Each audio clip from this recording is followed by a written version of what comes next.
start the jungle here. Get tickled by some Rudbeckias. All right. Saturday, right? Yeah. It's a little cooler today. Nobody's overheating. It was hot yesterday. I think I spent 2 hours soaking the feet in the lawn when I got home from work. It's an easy one. But thanks for coming in. Today is kind of a great class for me. I love my pollinators and I love my perennials, so this is kind of a fun class where we get to talk about both of them a little bit. So has anyone caught any of my articles on the paper the last few weeks? Yep. We had Perennials Pollinators episode 1, episode 2 is out this week. We'll do episode 3 because everything's got to be in a trilogy, right? So we'll have another one here one more week. I was going to call them some funky Star Wars names, but I said, I give it up. So I think we had like Revenge of the Ladybug, and we had But thanks for taking the time to come down. We're going to go fast and furious and try to talk about maybe most of the stuff here in 60 minutes. We'll have time for questions afterwards. Everyone got the sheet at the back. You can take some light reading for the bedtime tonight, the nightstand, at least 3. This one's not too bad, it's only 3 pages. So, but we're going to talk about perennial kind of pollinators to start with. So who cares about their pollinators? I'll raise both my hands. We don't have bees, we don't have food, we don't have seeds, we don't have flowers, we don't have plants. So we need to worry about our bees. We're going to deal mostly with plants today, but I thought I'd start by just getting on the soapbox for a minute and saying, please don't use chemicals. Please be wise when you spray. Ask some questions. You don't have to go to the bottle of murder, death, kill. And if you're like me, and even those who use safe sprays and have for 20 years, be careful when the timing is. If I walk out with neem oil, excuse me, the safest things on the planet, and I walk out at noon and spray my plant in full bloom and cover my bees in neem oil, I've killed the bees just the same as if I used a neonic or a systemic or something like that. So early in the day, late in the day, you know, there's no perfect plant. Maybe we'll learn to live with a little bit of aphids and things. We can always throw some ladybugs out or take care of it that way. But excuse me, just be very careful kind of what you choose and always ask. You know, I've turned my whole yard essentially into a wildlife habitat, so you don't have to go quite that far. But when we have shelter, we have bird baths, we have water sources. I got a little spout fountain running. The hummingbird can come drink his water every day. There's a lot of things we can do even in our own yard to protect our pollinators, and certainly this is a huge part of it. Number one, they want flowers. You know, we need pollen, we need nectar. Long blooming plants like perennials that are be back year after year after year is an easy way to go. I think we all add some annual color, that helps here and there. Certainly we have shrubs that bloom different seasons, but when we take now all the way till the fall, there's a massive amount of perennial choices that we can utilize in our yard, that if we deadhead a little bit, keep them fed sometimes, certainly water them a bit, although the vast majority of this is very drought tolerant once it's established. We're going to have happy bees, happy hummingbirds, happy butterflies. They're going to have something to come and visit the entire summer here, going till fall until we get frost, okay? So if you look at that handout, I thought I'd just kind of bring up a couple things. You know, sun, part sun, and shade. That's always a kind of a nebulous topic. You know, where am I? How much sun do I actually get in my yard? So think of full sun as all day sun or certainly all afternoon sun. If I'm on the south, the west side, and I don't have trees shading me, I want stuff that'll take full sun. If I have morning sun, afternoon shade, or kind of that woodland, you know, couple hours, I'm probably part sun, part shade. I've got a little shade off and on during the day. And if I'm on the east side, north side, or kind of tucked underneath trees and things, I'm more to dappled shade or shade. And that's going to matter a lot for which plants we choose. If we always get the right plant in the right place, we're going to have happy perennials for long term, okay? Now, the soil is going to be a huge part of this. Probably 99%, well, not quite, 95% of this up here likes well-drained soil. If you have clay, we have boggy conditions, we huddle up in the wintertime. There are some things we can grow there, but we're not going to be planting the vast majority in this. As I go through plants, I'll say well-drained, a couple things I'll highlight. You can get away with a little bit more wet on as well, okay? I always am kind of a little OCD, you know, it's your yard, you can do what you want with it. I like my clumpy things with a little compost in between and everything's neat and organized. That's my thing, my problem, not yours. So look for things, if you like that, buy clumping perennials. The vast majority of this, again, is clumping, but we have a lot of other things that will naturalize. That's not a bad thing. Just means there are things that'll creep and reseed a little bit and take over an area. Not invasive, but kind of naturalize. If you like, certainly have some, but I'll point those out as well. So things you could plant, let go to seed. You're probably going to have a few more plants every year, and we can fill out an area with it or naturalize some, okay?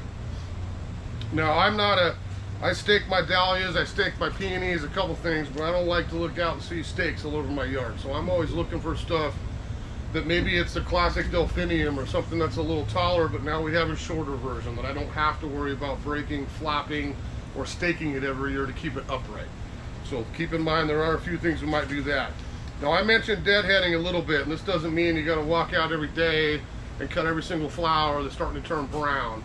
But try to get on, I'm probably every 2 weeks, you know, I go through the butterfly gardens, my annual baskets, all that stuff, clip some spent flowers. If I continue to clip these off, more blooms will replace them. The plant is always going to want to go to seed.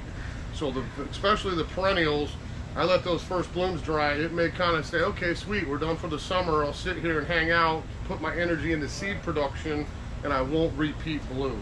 So make sure if we deadhead a little bit, it's going to be particularly important on stuff like Coreopsis as an example. If I clip that back, I'm going to have as much flower as any annual the entire summer, but I need to keep deadheading a little bit as well, okay?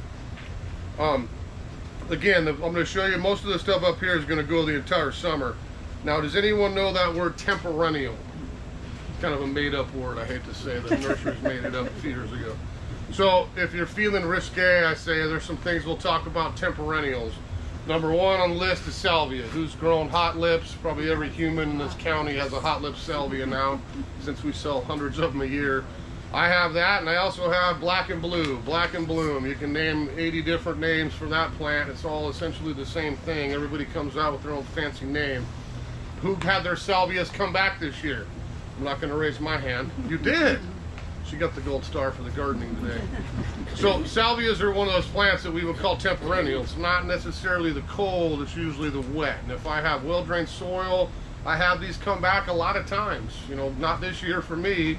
I shouldn't say it did come back, but I was going to live with one branch with 5 little leaves a couple weeks ago. I was like, you know what, I got a new one I'll replace you with. And I buy those, essentially to me, that's annual color. I put this in a pot, this goes in my butterfly garden.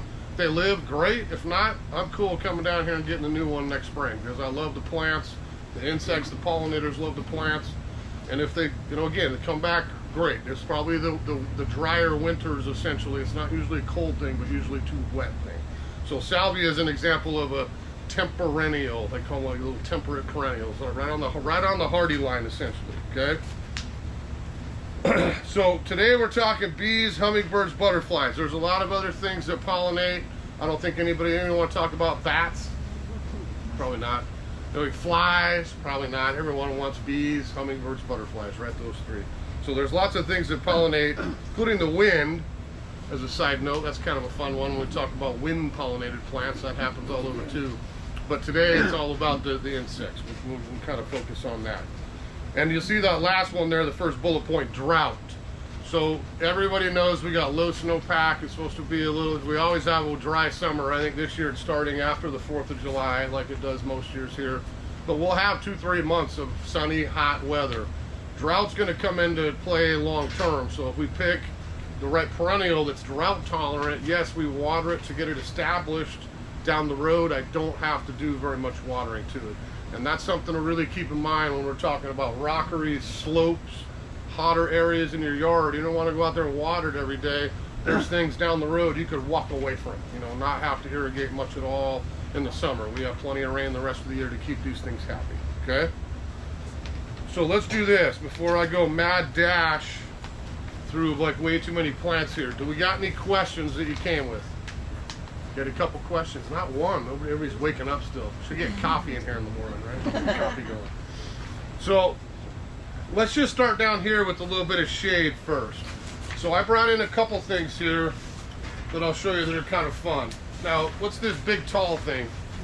All right, anyone have snake root or Actea semicifuga?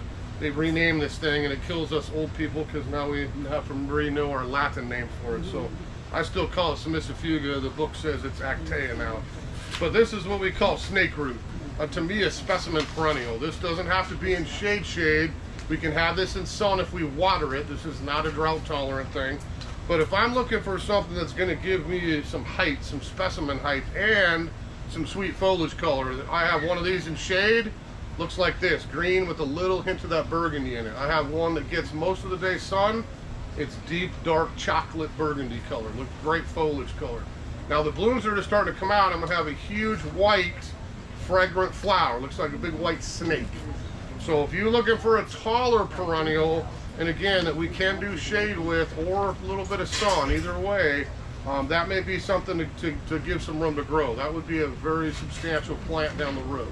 Will those blooms have to be staked? Not at all. I've never had to stake mine. I got the no stake rule, except for the dahlias. So. But that one you want to stake it all. And it's kind of the same with this little guy. Now, mine in my yard, just to give you a reference, is like, well, what's so cool about that? This is about foliage, and this blooms in the fall. So I would have a little kind of spidery flower come out, like October, little purplish berries on it afterwards.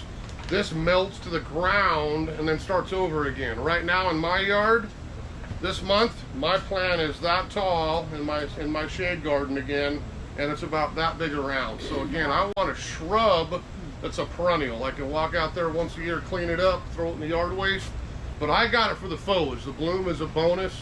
So this is a little Aurelia we call Sun King or Gotemba, Sun King. So this is a yellow foliage. I can have this in sun again, or I can have it in shade. If it's in shade, I'll be kind of a lime green. If I'm in sun, I'm going to be a bright, bright yellow. But again, these two in particular, I'm looking for a 3, 4, 5 foot specimen perennial down the road, especially with the Aurelia. That's a very cool plant. If again, you're looking for something a little bit bigger, okay? Now hostas. They're not all slug bait. It's usually where we get the slug bait out, right? So not all hostas will get ridden by slugs. It's easy to control them with something natural like iron phosphate or sluggo. But you can see my flowers coming out right now. And I'll tell you, one of the hummingbird favorites here in June, July, when these are blooming, is our hostas. Some of them have light fragrance. We can go white flower, lavender flower. And if you know hostas, I can pick any combination of foliage I want. Green, gold, blue, striped, variegated, big, small. I've got little hostas with leaves that big that only grow 6 inches tall. I have other ones with foliage 1.5 feet across that get 3 feet tall. So we have a huge range of options. And again, I think people are surprised how drought tolerant hosta is. When we get those grown, they don't need a lot of water, and how much sun they'll take. The yellows, whites, definitely morning sun or a little afternoon protection. But I've got a lot of them in more sun that gives me bigger foliage and a little brighter color. So always ask if you're looking for something more sun tolerant. But there's a huge range of options that we can use for little clumps of hosta in there. Okay. Now a couple more things for shade here. Now Mr. Hardy Fuchsia. Who's got Hardy Fuchsias? Who had their Hardy Fuchsias come back this year? I'll raise half my arm because one did and one didn't. I had 2 in the front. So it's a good lesson for me. I continue to love. That's why I love gardening. We teach ourselves lessons every year. But if I go out and look at a nursery like Sunnyside and I look at Hardy Fuchsias, you know, that word hardy means something to me and you, it may not mean to her. So where do you live? Where are you going to put it? And are you really looking for hardy fuchsia or something you can play with the salvias, like the temperennials, right? So look at my tag. If I pull this one out, I can tell you this is one of the favorite Magellanicas called Little Giant. It says right on there, Zone 6. I would be absolutely shocked if you've ever lost any Little Giant or Magellanica type fuchsia. It does not get cold enough here for it if we have decent drainage, we have part sun, part shade, we feed it, easy to grow. Now there's a lot of other fuchsias out there that are marked hardy, Zone 7 and Zone 8. Zone 8, not hardy. If you want my opinion, walk away. That's an annual fuchsia. Unless we're in San Francisco, we're not going to have much luck with those. Zone 7, that's where I went 50-50 with last year. The one in the pot, done as a doornail, one on the ground, just fine, okay? So I like them in pots as well.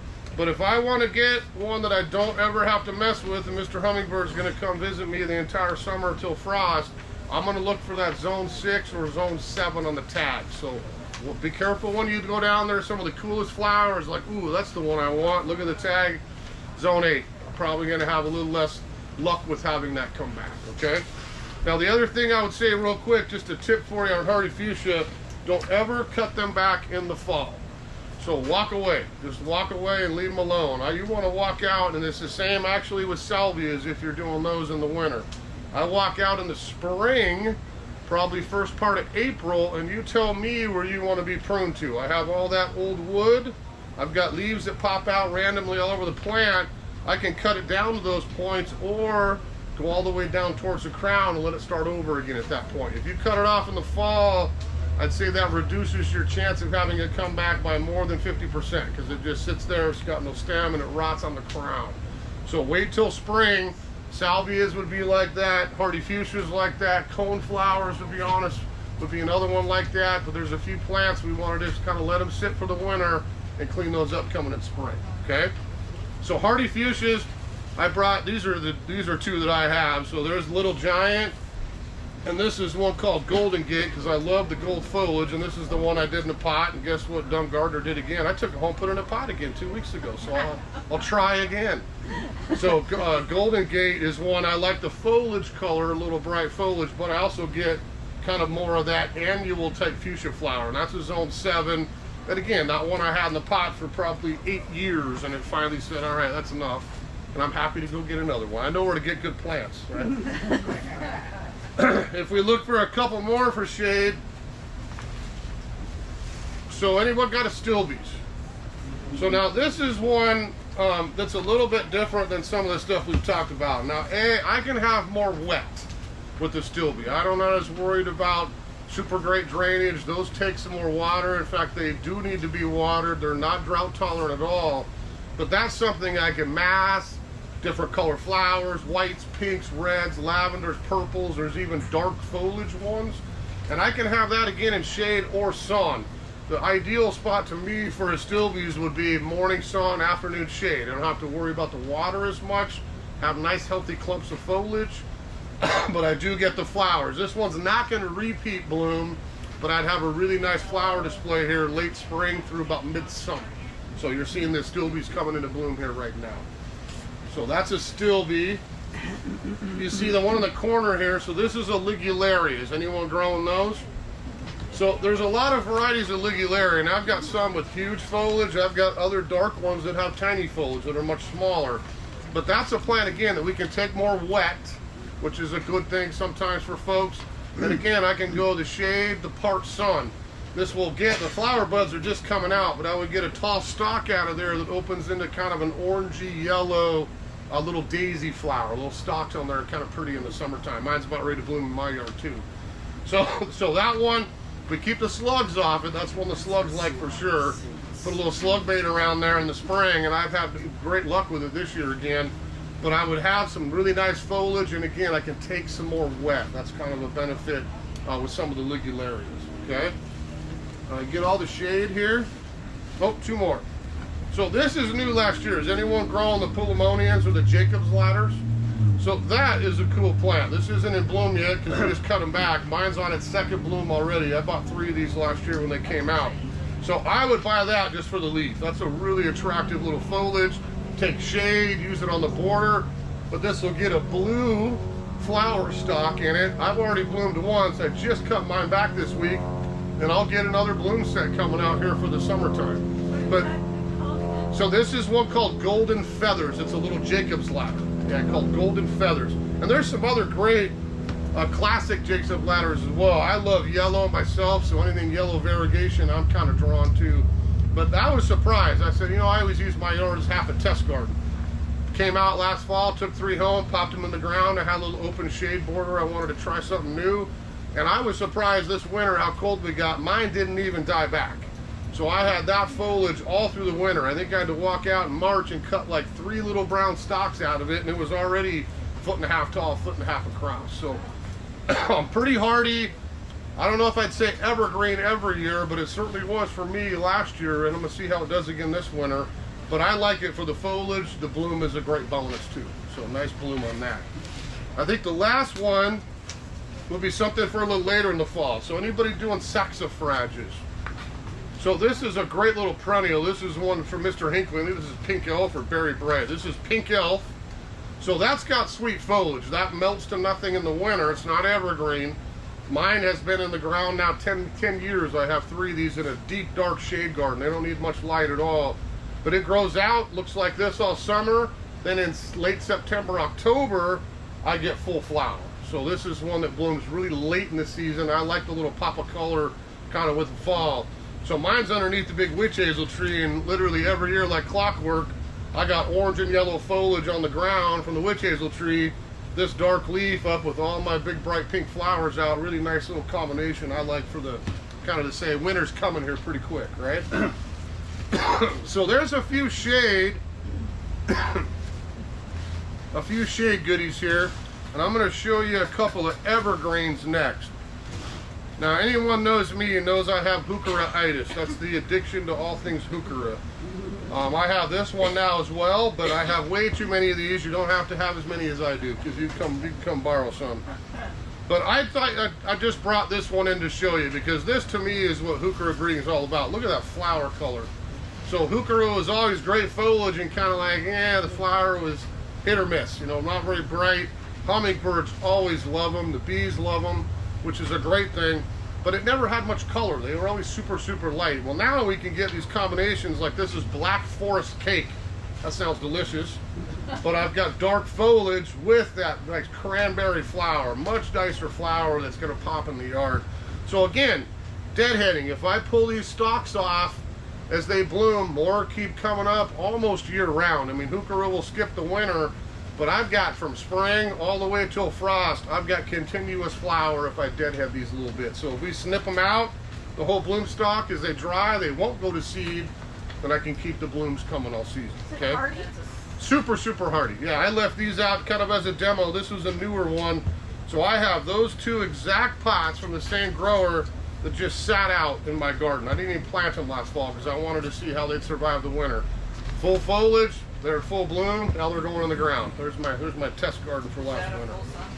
So full sun on the darker one, but you'll see other heucheras, shade perennials that way, sun that way. I could go down there and I will see lime greens and variegated ones and lighter colors that would like shade. I walk out there and I've got my purples and reds and hotter oranges and different colors depending on, again, what you're doing. Now I have way too many heucheras, I'll admit that, because everyone admits their faults, right? But that's how I feed my addiction, is my wife won't get mad because I can bring a couple more home that go into pots as a nice evergreen accent piece for the winter, and then in the spring I'll go ahead and sneak them into the garden and I go buy another one for the pot again. So that way we just keep the new heucheras coming down the chain. So heucheras 1, euphorbia. If anyone's growing that, so super drought tolerant, evergreen, hot sun, something we don't have a lot of maintenance with. These don't really bloom in the summer, but I'd have nice foliage, and this is a year-round thing with euphorbia. So I can go out there and get reds, I can get variegateds, even a bluish one a little bit. They do bloom and go to seed a little bit. There's some euphorbias that will naturalize pretty easily if you're not careful. But when I grow these, I simply enjoy the flowers for a month or 2 and deadhead them. I don't have the seeds drop. I don't have volunteer euphorbias popping up all over the garden, okay?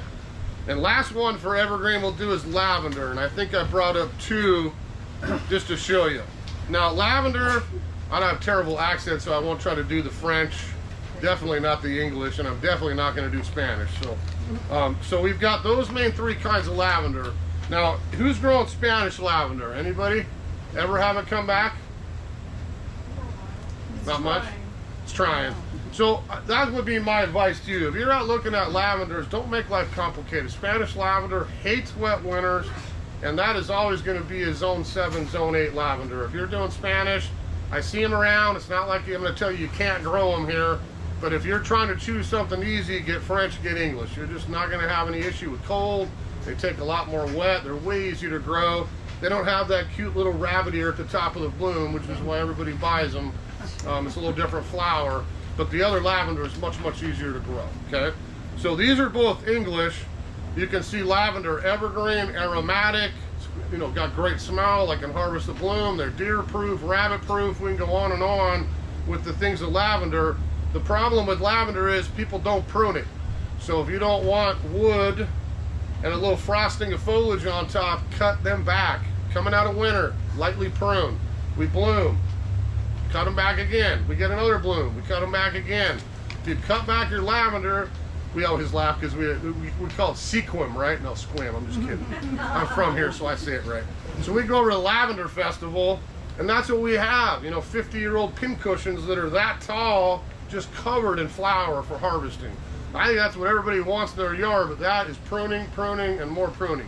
So it's not like you got to sit out there for 5 hours, get your hedge clippers out, lightly prune back right above the wood and still in the foliage, and you'll have great looking lavender plants. Much better than, again, I walk away for 5 years. There's a lady down, I drive here every day on the way to work, and I'm like, God, I want to get out and prune her lavender for her. She's got a 4-foot white picket fence, and I have wood 3.5 feet up and a little frosting of lavender on top. And maybe that's her thing, it's her yard. But pruning will solve that, okay? So look at your options for colors, styles. Some are more green, some more gray. We can do all kinds of lavender. I brought this one up in particular. That's a great foliage one called Platinum Blonde. If anyone hasn't tried that, it's a great English one. Same bluish purple flower, but I've got some cool foliage on that as well. So that would be one to maybe consider and for the evergreens, okay? Now we talked about temperennials. You'll see that fancy sign right there. I'm lucky enough to be serving on the executive board for the State Nursery Association. We got some grant money last year and really did some serious marketing efforts about kind of planting some of these and saving the bees. So you're going to see those pollinator logos all over here and a lot of the nurseries in Washington State. Everybody's got access to using the materials and things. And there's a great website. If you remember that, Power Up Your Pollinators, type it in your Google search engine. It's a fabulous website we put up with the state. Lots of good information on there. Not just for plants, but again, pollinator health, things you can do in your yard to kind of help save some of these guys, okay? So I always have to bring up the sign. But there's our temperennials right there. Hot lips, and there's black and blue. And I went and bought one of each a few weeks ago, and they're going again. But again, this, I tend to get back. You know, if I have good drainage, I've got good sun, it's not really a cold thing typically, it's a wet thing. So I dig down 1.5 foot, I don't have clay, okay.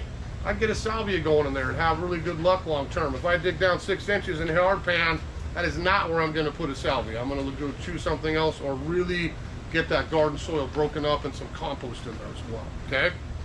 So there's some temperennials. Now if we get into the sunny point, there's way too much sun in here. Maybe before we do that, I'm just going to mention this fertilizer. Now I was chuckling, who's a big Cisco fan? I am. I think he's a great guy.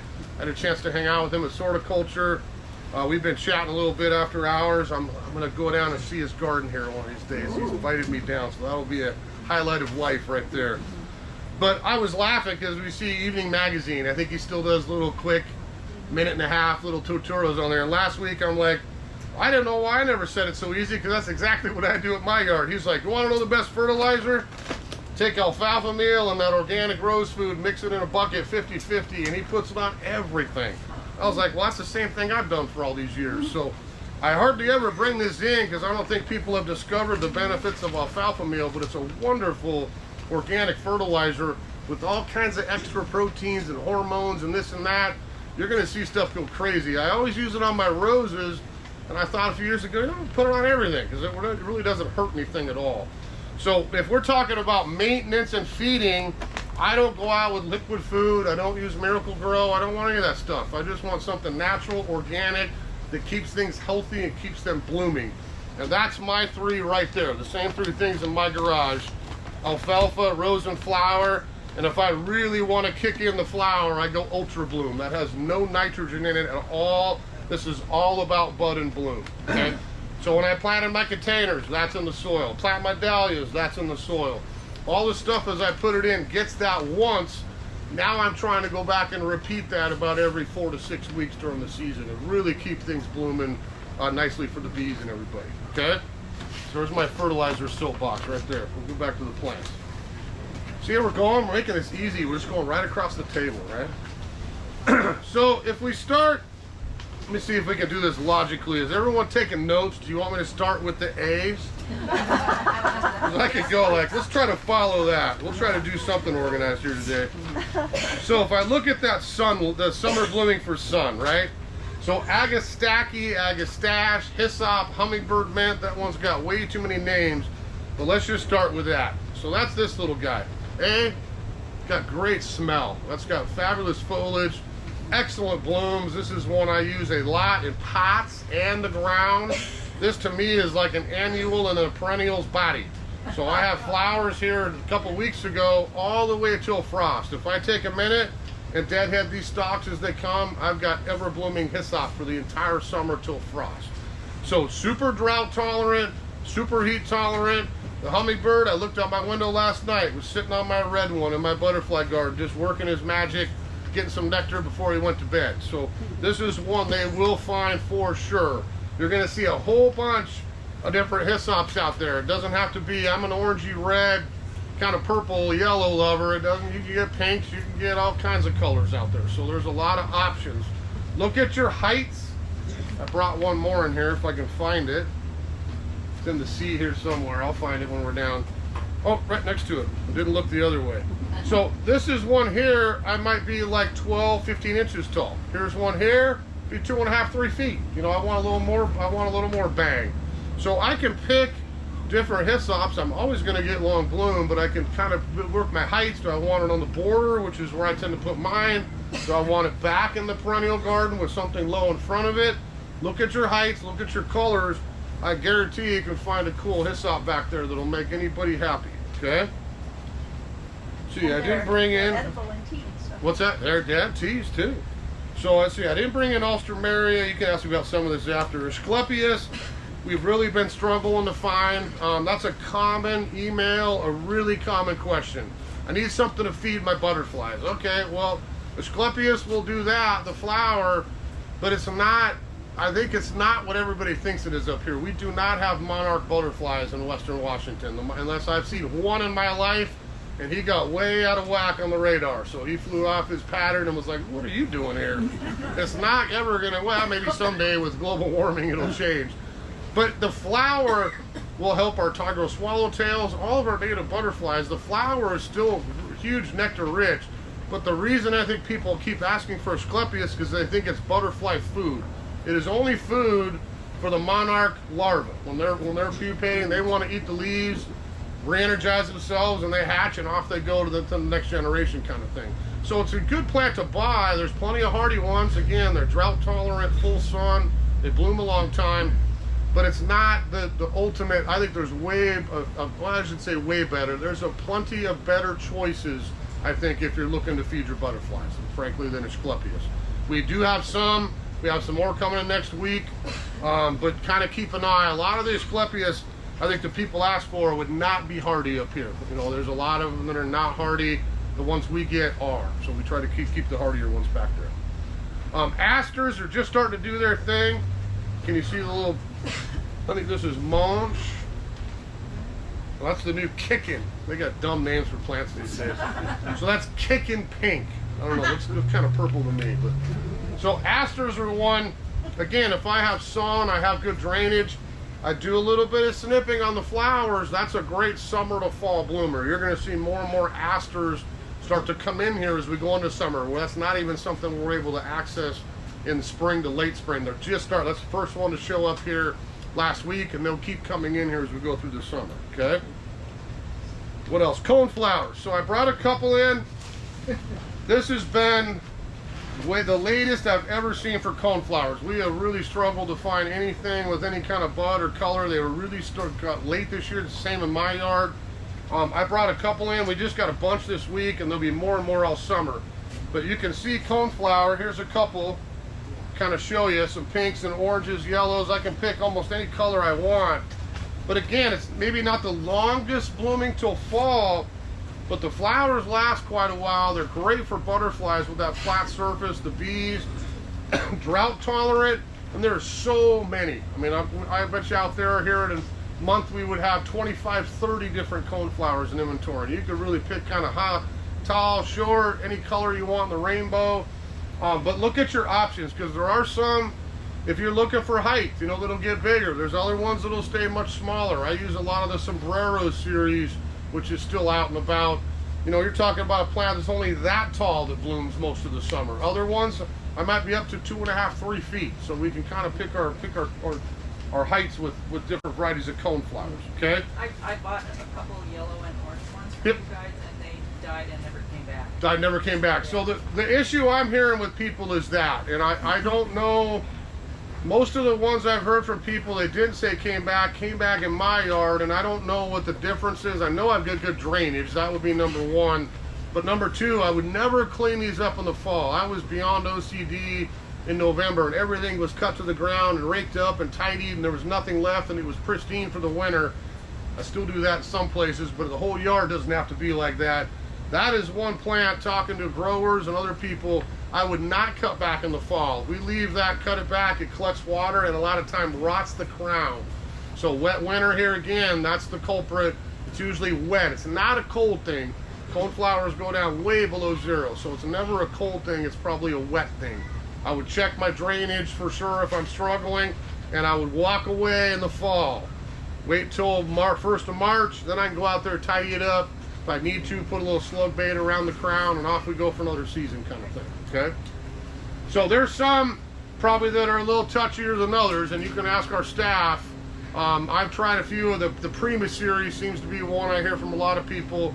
Prima Tiger, Prima Saffron. They're beautiful flowers, and I have Tiger for my little 9-year-old. He had to have the one with Tiger in it, right? And I've had mine for years. When they came up, I thought, nah, they won't come up this year. I don't think so. They're up and they look great. But I've heard some of those from people that I think, again, it's not the cold. It's probably a little bit too wet over the winter months, okay? I didn't bring in daylilies. What else did I bring in here? Coreopsis. So we call this tick seed. So here's a couple examples of Coreopsis. And again, I think modern Coreopsis blooms as much as any annual there is. If I take my snips and I keep clipping these out as they go brown every couple weeks, I just keep getting more bloom and more bloom and more bloom until I don't clip it anymore. So it used to just be yellow. Now I got doubles, I got pinks, I got different colored flowers in there. Some with the kind of thready foliage, some like Golden Sphere with a little bit bigger. So this is one called Golden Sphere, almost like a marigold. You know, very pretty flower on that. And so this one is, who is this? I think it's Starlight. Yep, that's Starlight. And that'll have a little bit of the pinky ruby color in there with that cone center again. But again, if I keep deadheading, you can see the buds come out, and I'm going to have an excellent long season of bloom for the Coreopsis these days.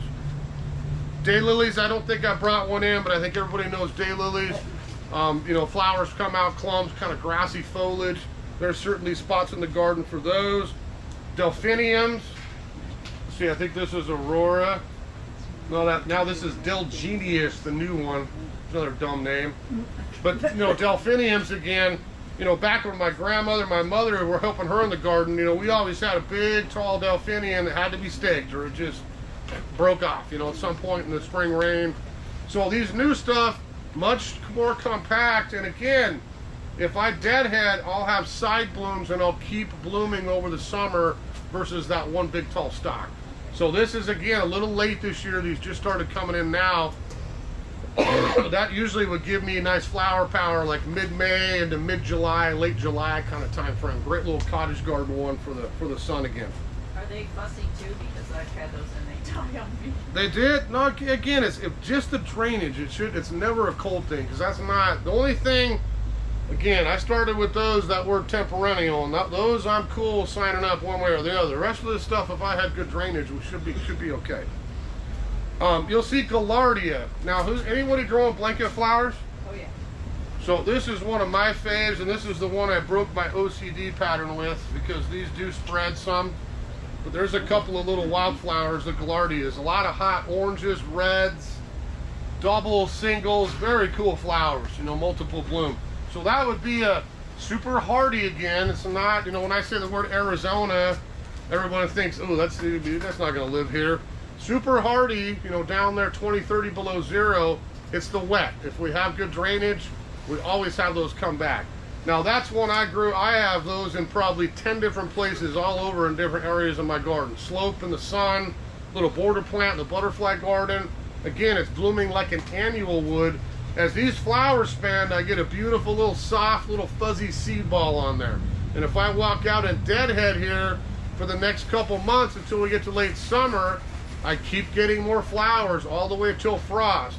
I shut mine off usually mid-September or so and just let those flowers start to mature, produce seed. The birds will eat it in the fall. The rest of them will drop. And now, instead of the little plant I bought, I start to have a nice little patch of them going. So now you're talking about little swaths of it in the garden that are really low, not very tall. And as long as I've got good sun, good drainage, I'm gonna have flowers again the entire summer till frost. So I think plankton flowers are always towards the top of my list to keep our pollinators happy because of the low growth, long season of bloom, okay? We've got some Gara. Anyone growing Gara? These always have great names like whirling butterflies. You know, we're 1,000 butterflies. So Gara is a little perennial. I tried for the first time just like 2-3 years ago. I'm not much of a, I'm always honest, I'm not much of a pink guy. Just never, I have a couple pink flowering plants here and there, but this is what we get with Gara. Whites, light pinks, rosy pinks. You know, it just wasn't my color. This was the one I took home. It's like, you know, I could use a little white in the garden. So I added one in. It's coming back slow. These need heat, but I didn't give up on it, and here it goes. The last couple weeks starting to really fill in again. This is one perfect for butterflies. We're gonna have big, long wands. Some people tend to call these wand flowers. Big, long stalks come out, flowers open up. Again, bees, butterflies love visiting that plant in the sunshine. So this would never be, again, a temperature thing, but if I have dry, good, well-drained soil, I would be surprised if we ever lost our Gara. The other bonus with that is foliage color. So we have some people bring them up to the register like, does this have disease? It's got dark spots all over the green leaves, or it looks like two colors. That's the way they're supposed to look. So we have some with a darker leaf, we have other ones with kind of light variegation, or we can get just green leaves as well. But I think kind of a fun little foliage plant. The Garas get bred a lot. So back in the day, you know, I was getting a 3 foot tall, pretty good sized bushy perennial. The new stuff nowadays, you're talking a foot, maybe 16 inches tall, and longer season of bloom again. So a lot of the newer varieties of Gara, a little more compact, a little bit easier to grow, okay? I brought a couple geraniums up. You can see the cranesbill there choking at everybody with the blue.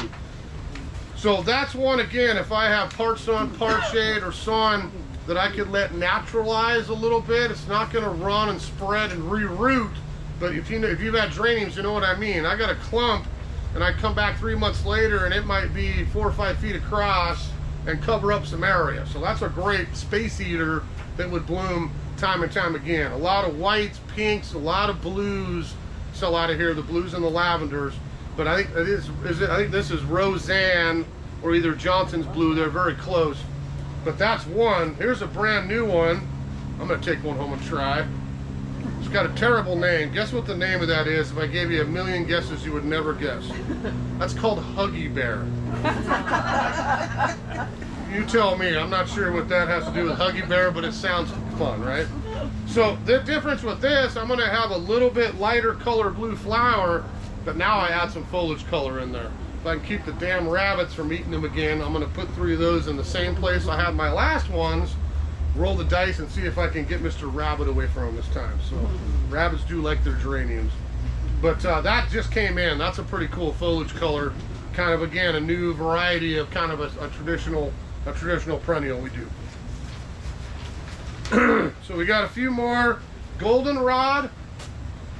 I've got a big clump of this in my butterfly garden. This is, again, a great one for the butterfly and the bees in particular. So anybody have goldenrod? You know, this used to be, you know, a 3-4 foot plant in the summer. Big plant. Now we've got a lot of tidier varieties, stay about 2 feet tall. But if I like yellow, big sprays of bright yellow flowers here come in the summertime, goldenrod's a great choice for full sun. I've got one nice big clump of that in my own butterfly garden. So goldenrod. What else we got? This is always one. Now I have allergies. I picked a great profession, right? I'm allergic to pollen. So this one kind of got me for a while because I used to have two rules. Like if it has weed as part of the common name, you know, bugleweed, bishop's weed, sneeze weed. Like I don't want that in my yard. I don't need that. So I looked at that for years. Like sneeze weed, A, it's probably gonna kill my allergies, and B, it's probably gonna seed itself everywhere. I got a weed, right? No, not at all. I've got 3 clumps of this now. This is Helenium. It's got fabulous flower color. Bees absolutely go berserk on it in my yard. So I have one that grows about 3 feet tall, and it literally is just about to open, and the flowers last for 3 months before they dry. So I mean, I've got color everywhere through the summertime. Again, modern versions, much smaller, but if I wanted something for the heat of the summer, you know, probably a couple weeks away still, say mid-July through mid-September, I'm looking at stuff like Helenium. That's a great choice. And ignore the fact they call it sneeze weed. It doesn't give me any extra sneezes. Something else here is though, because I'm about to. So there's a couple different colors. Reds, oranges, yellows again on the sneeze weed. The other one is real sunflower. Now anybody got perennial sunflowers going? Oh, anybody. Yes. You do. I got one in quite a few years ago called Lemon Queen, and I got a picture of my now 9-year-old. He's like here. Lemon Queen's up about 8 feet tall, just covered in little yellow flowers the entire midsummer again till fall. So if I'm looking for a big perennial, I could look at true perennial sunflowers, not the annual stuff with little seeds for the squirrels, but real sunflower, prairie sunflower. So this is one called Gold Lace, got kind of cool foliage on it. We've got Lemon Queen, we have other ones out there, but these Heliopsis, or real sunflowers, are big, tall specimen perennials for the pollinators, give us a little bit of height, and certainly something that's plenty hardy for up here as well, okay? I didn't bring in Joe Pye weed, but that's one, if you know Joe Pye weed or Eupatorium, that's another big perennial, and that one we can do some wet on again. If you've got sun and maybe a little heavier soil, or you need something that'll take a little more wet, those got an awful pretty flower. I think we've got a few in, and we keep getting those in all summer. That Joe Pye weed might be a good one to talk about. We did lavender already. The Liatris, where did he go? Oh, there he is. So this is another one I found years ago from my own pollinator garden in the back. But this is a European kind of wildflower native. It gets pretty good size. If this table was ground level, you know, my clump gets about that tall every single spring, and it's just about to send out the huge lavender flower spikes here for the pollinators. So this is a white one called Floristan, but typically lavender to purple color on most of them. We're really low on these. There's more coming in next week. I think this is the only plant we had left, so I probably should not have brought it in. So, we'll get some more of those coming. The cat mints, it's good for my perennial ID. It's always right in front of me, right? So anybody doing Nepeta or catmint? So Nepeta is a genus that has catnip and catmint. This isn't the catnip for all the stoner cats, right? They're not going to eat this down like they do catnip, but this is in that same family. Now modern catmints, okay, again, length of bloom, the size, the amount of bee action, I don't think you're going to beat that for a hot sunny garden. These are ones we selling a lot of these days. The lavenders, the blues, the pinks, there's even white. But in this typical lavender blue color, you know, these guys are going to grow up. We got heat, they grow fast, different heights or options, but I'm going to bloom and I'm going to repeat bloom and I'm going to keep going all the way till frost. And that does not need hardly any maintenance at all.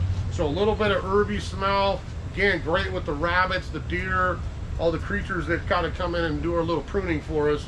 That would be one I'd really look at. If you haven't tried these, this is something I'm starting to see in roundabouts, parking circles, curb plantings, commercial landscapes, because they're not going to spend the time to do anything except come in and whack it down once a year and off we go for the next year kind of thing. So very low maintenance. I think Nepeta's one of the better perennials out there. Okay, penstemons, you can see a couple blooming here. We always got to bring in Little Red Riding Hood. Isn't she cute? I think, who's this guy? Is that one of the new ones? Red Rocks, that one we've had around. It's not super red. But a lot of the penstemons, you know, Rocky Mountain wildflower. So I have Little Red Riding Heart in my garden. That again, some people haven't had those come back. It's not a cold thing, it's a wet thing. So try to get on a slope, a dry, sunny bed that doesn't have the clay in it, and you'll have great luck getting penstemon year to year to year. But that's one that not to put for the wet for sure. But look at your options, lots of different colors of penstemon. Again, a lot of different heights. And if I take a minute and pull some stalks out when they're done, the bees have done their thing on them, I will keep getting some more bloom through the summer, a little bit longer blooming season, okay? I didn't bring in Russian sage.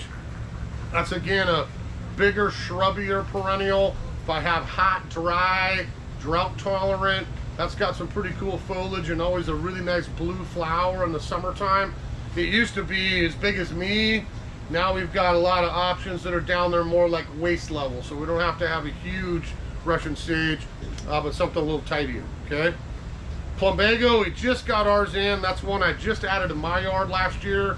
I'd always kind of wanted them, and again, the rabbits were kind enough to eat something else, so I tried those instead. We'll see if the rabbits stay away from them this year. But Plumbago is one that's all about like August, September. So I have a nice looking plant that's low, kind of sprawls out, it's got great foliage, but when we get to August, it starts to turn scarlet, the foliage, and we get a cobalt blue flower on it. So it's a really pretty color combination to me for the fall. So it's the one again right on the border of the garden that'll spread out a little bit and eat up some area a little bit that way. Okay.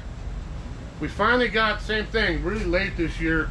We got a bunch next week that'll be in bloom. We finally got some of the red hot pokers going. So anybody got Niphophia or the red hot pokers going? So this is one again, oranges, reds, yellows. This used to be, you know, that much grass and then a bloom on top. There's so many now that are small, and that's kind of what I'm glad I waited, because I got spots to tuck in small. I don't need any more big. So Poco series, I think this is Poco. This is Rocket Junior. There's another small one, but here in the heat, I'm gonna have my little clump of foliage, then I'm gonna have my little flower stalks come up here, and I've got a really cool bright bloom here for the summer months. Again, hummingbirds, bees, butterflies, all three of them on that one, okay? We skip down, Black-Eyed Susan. Oh, he's right in front of me too. So I don't know why this plant has always touched me, but I will always have my Goldstrom Rudbeckia. I don't know, I have a bunch of patches. It's one that spreads a little bit. If you know Black-Eyed Susan, a great little pollinator plant again. A pretty long season of bloom. Super drought tolerant. If I had started trading mine out, I would get small ones. So we have stuff like Little Gold Star, other varieties, American Gold Rush, stuff that's just a little bit shorter and more compact, but I still get my traditional bright golden yellow daisy flower with the black center. I mean, it's just a great little plant for summer bloom. So that's one to definitely give a shout to as well. Now, we talked about perennial salvias. There's other salvias out there like meadow sage and different species that are totally the opposite of this. So right now they're blooming, I deadhead, I get more flower, but that's stuff that's hardy down 20, 30 below zero. So we're never ever gonna lose, you know, true perennial salvias or sages from the cold. If we lose them, it's again because it's too wet. We gotta make sure we got the drainage. But I could walk out there and pick out 6 or 7 really nice meadow sages that have bigger leaves, big tall spiky flowers, pinks, whites, purples again, different colors. But certainly if you're like, you know, I'm not like Trevor, I'm not cool with replacing my hot lips every single season, go get a meadow sage and give that a try, because it's not quite as floriferous, but if I deadhead a little bit, I will get plenty of bloom through the entire summer, okay? Is that rain? I'll take a little bit today. You can stop. I'm going to the Sounders game tonight, so just stop about 7 o'clock. How's that sound? Okay, so last couple of sedums. Now, everybody's got a little bit of sedum, maybe? Yeah. You know, for sedums are one, I keep trying to add more of them. I got probably way too many sedums too. It's fun to just tuck one in here and there, little spots on rockeries or hot slopes. I would say sedum's gone through a huge evolution here in the last 10 years. You know, we either had tall, autumn joy, looked great, maybe flopped open a little bit late summer because we got too wet. That's one, or we had flat, tight ground cover. There was your two choices. Now we have all kinds of stuff in between. I think some really great sedums. This has been the most popular thing at our place. It's a new sedum called Spot On. We've got dark or light pink. You know, that will give me just a little tiny bit of height without going crazy, okay? But this is blooming early for the bees again, and I will again get color on this the entire summer now that it's warm. So some of the new sedums like the Spot On or the Sun Sparkler series, look at the leaf on that. No, that's beautiful. This is Lime Twister. So this will be blooming in like August, September, October, but our sedums are always going to give us excuse me, kind of that midsummer through fall flower to keep the bees and the pollinators happy, but super drought tolerant, and they love the heat. So if I have hot spots or I haven't been able to get a whole lot to grow, that would maybe one to look. We carry a lot of cool sedums out there. Again, ground covers, tall ones, but a lot of in-betweens now as well. I don't really want this. I don't want flat. I need something like 6-8 inches or a foot tall.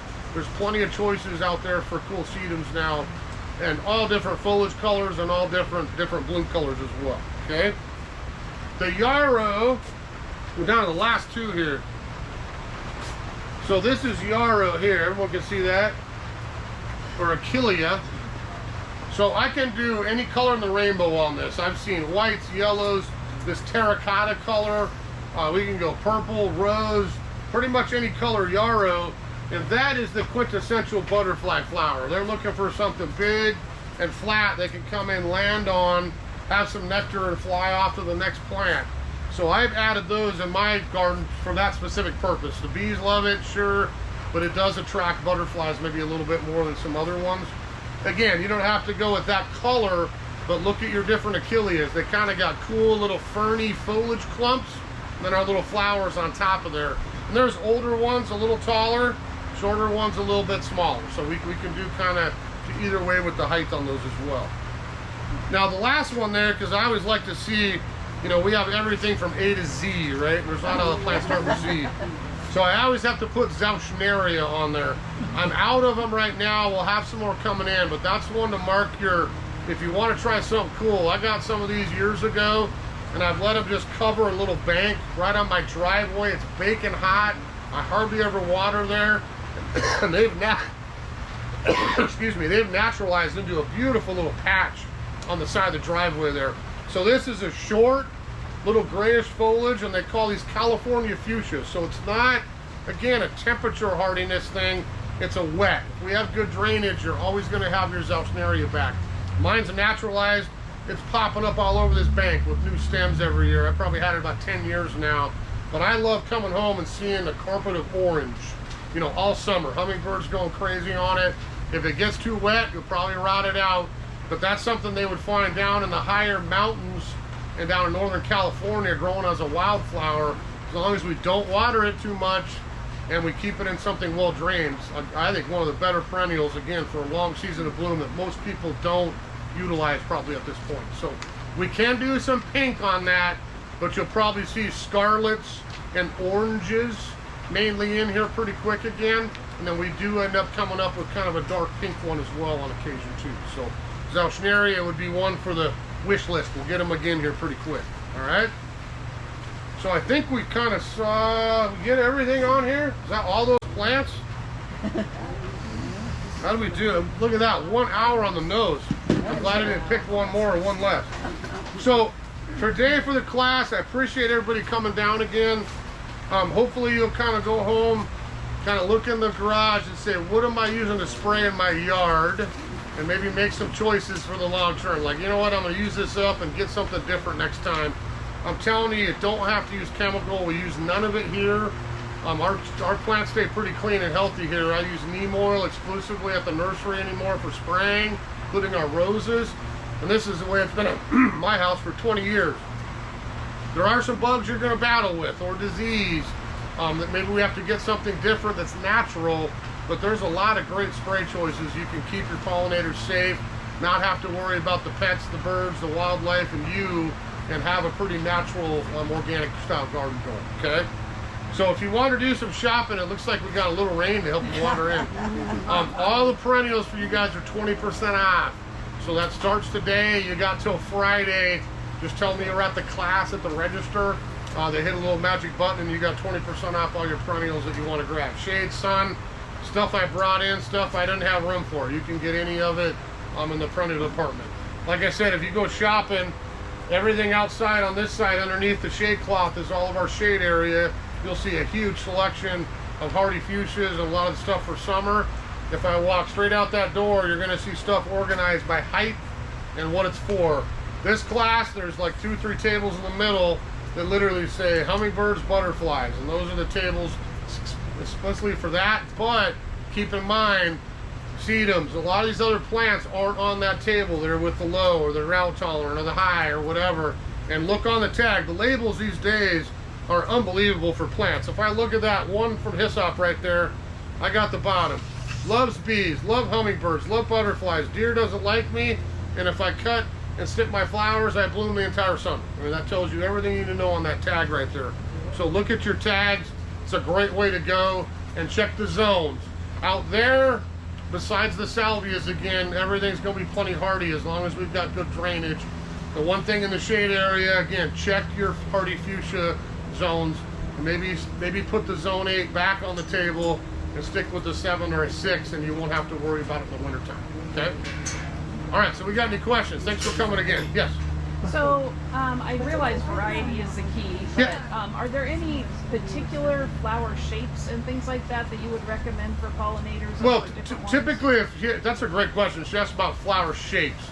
So you'll find with butterflies, things with big landing strips, I call them. I want big flat flowers. Achilles, asters are one. Coneflower, perfect example of that. Those Achilles would be at the top of the list. Blanket flower. Anything I've got some area, I can come down, land, grab my nectar, hop off to the next plant. Bees are going to like it all. That's an easy one. If I got pollen, I got bees. I mean, bees are going to visit all of them. Now the hummingbirds, oh, in fact, there's a perfect question because I forgot this one. You know, that is hummingbird right there, right? I've got a tube. I've got my specialized beak and my tongue. I can tuck it in there, grab my nectar, drink my sugar away, on to the next one. And I'm going motoring 100 miles an hour. So things like fuchsias. This is Cape fuchsia, a wildflower from South Africa. And if you've had this, what does it do? Spreads. So this is one that's not, looks like a little clump. If I'm in a great garden, this will naturalize, and you can tell it when not to, but this is one that the great flower for hummingbirds in particular loves to eat. And we can do that, yellows, oranges, pinks, all the different colors as well. But that's the flower I'm looking for hummingbirds, something trumpet shaped like that. Okay. Yeah. Got anybody else? Yeah. I'm realizing I'm losing a lot of my favorites because of poor drain or not. Drainage. Yeah. So what would you suggest? Adding sand, mounding? Well, I would never do sand, Okay. to be honest. Compost and mounding. So if I have, you know, I kind of knew this about my yard when I bought it 25 years ago. The beds were horrible, so I just literally built everything up, created berms, never had to worry about anything since. But I don't know how far you can go up. You could definitely get compost down there. You might get some gypsum, would be one thing. If I put gypsum down, put compost over the top 6-8 inches, and then tilled that all up, the gypsum will actually help fish or clay, get you a little bit of drainage. It'll help. It's certainly not going to hurt, okay? But if building up the beds would be the ultimate. I mean, I don't know what your yard's like or how the beds are, but you know, I've had some people even get cottage block, you know, and say, okay, I got my bed shaped. I'm going to put a little border in. Now I can backfill with some fresh 3-way, get everything mixed up, and I've got a little better base soil that drains. If I'm on clay, I mean, you can pickaxe it, you can get it out of there. Add compost will help. But I would, at the places you're probably going to lose a little bit of this stuff because it's just too wet. Okay. Yes? This is not a question, but what he was saying. Last 2-3 years, I have tried during the summer. I saved a bucket of pine needles. Yep. And in the fall season, the plants that I cut, I put a bunch, and it looks like the ice. Oh yeah. You know, doesn't hit so hard in the plants, Yeah. but let the water Exactly. That's a great idea. It has helped me a lot with my plants. Yeah. And I just pick Keep up the that water from off the my- crowns a from little my bit. pine Yeah. needles from home, Yeah. when they are So- really dry. Yeah, no, that's a great because the pine's very resiny. It'll run off of that. So she was saying some loose mulch like that, and I do that sometimes with compost because the water goes through. It'll help with the collection on the crown, but I think he's fighting a foot down the soil. If it's above that clay, we got to again get that broken out of there. Get some fissures in there. Yes. So I have kind of the same problem, so I've got a lot of stuff in the pots. Yeah. Will all these be fine in pots? Yeah, excellent choices for pots. And honestly, most of this stuff I've either had in a pot or having a pot now. You know, I kind of got, it's not that I don't buy annuals, I do every year, but I do a lot more perennials in pots these days mixed with annuals because I get the flower power that I want, but I have to replace it all every season. So I mean, some of the best stuff up here would love to be in containers. If I, just keep in mind, this is what I do when I'm working out of pots. Like I just emptied out do a bunch of succulent containers this summer with my two boys. We're gonna do little sedums and things. I'm always gonna do like with like.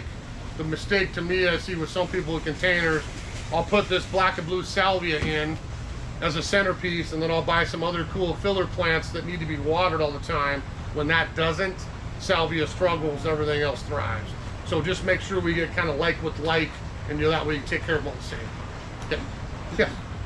I'd like some clarification on neem oil. Yeah. Because, you know, I understand obviously don't spray it at noon. Yeah.